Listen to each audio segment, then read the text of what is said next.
All right, so if we take a step back and ask, what did WikiLeaks really reveal? Was it truly shocking? Was it tabloid gossip? Was it actually in the public interest? Well, these are all questions being asked by journalists and lawmakers alike. To help us answer them, we've brought in investigative journalist and RT contributor Wayne Madsen. Wayne, WikiLeaks, certainly a huge story, and the man whose face is behind this website, Julian Assange, he seems to be getting more and more famous with each release of each wiki dump, as we've been calling it. I'm going to go ahead and make a prediction right here. This is usually the time of year that Time releases its Person of the Year. I'm going to go ahead and say it's probably going to be Julian Assange.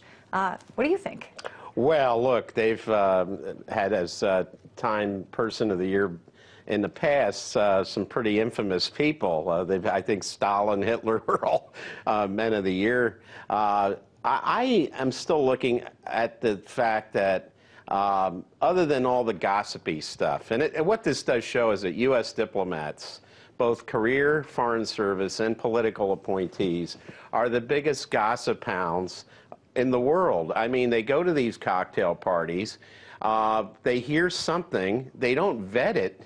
Like a journalist will get more than one source. We all do that. They hear something in a cocktail party, and they put it in a cable back to Washington. And, I mean, this is what I think is worrisome. This is the kind of stuff you would see in any tabloid. But I think what's more worrisome, the spying on the UN, trying to get DNA, iris scans, fingerprints from world leaders, including the presidential candidates in Paraguay.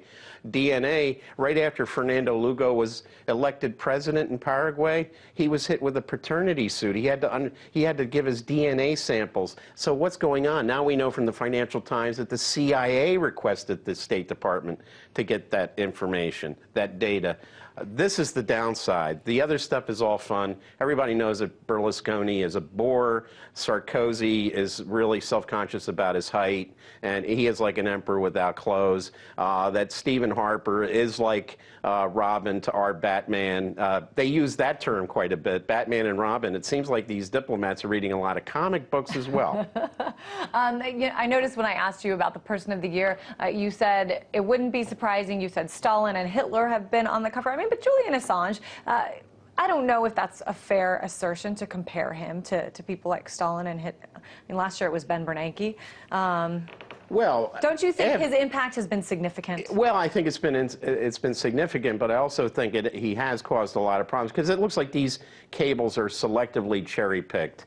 Even Assange stated in an interview with Time that he thought the best reception of any world leader was that of Benjamin Netanyahu. Netanyahu has praised these, saying, hey, we come off looking pretty good. So if that's who he's like aligning himself with, somebody who is not interested in peace, and we have all this negative stuff about the Arab countries, Turkey, Russia, I think this goes to show that is there a hidden agenda here?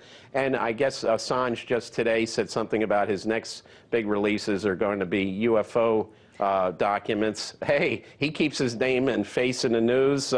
I think he is a publicity hound more than anything else. I think you read my mind because I was going to ask you, you know, here in America, oh, there's something UFO here in America, we don't like surprises. We always like to predict what's next. So I was going to ask you what you think, and I know I've read that too, that it's going to be UFO related. I've also read it's going to target some big banks and talk about their secrets. What do you think is going to come in the next week? Well, I will reassess Assange if he has documents to show that the UFOs are going to land and take all the bankers off to another planet and rid this world of these terrible bankers. Then I'll reassess. I'll say, hey, the guy has done some good here, and he knew about this in advance. Then he actually would be very deserving of the Time magazine. Nobel Peace Prize, absolutely, in economics.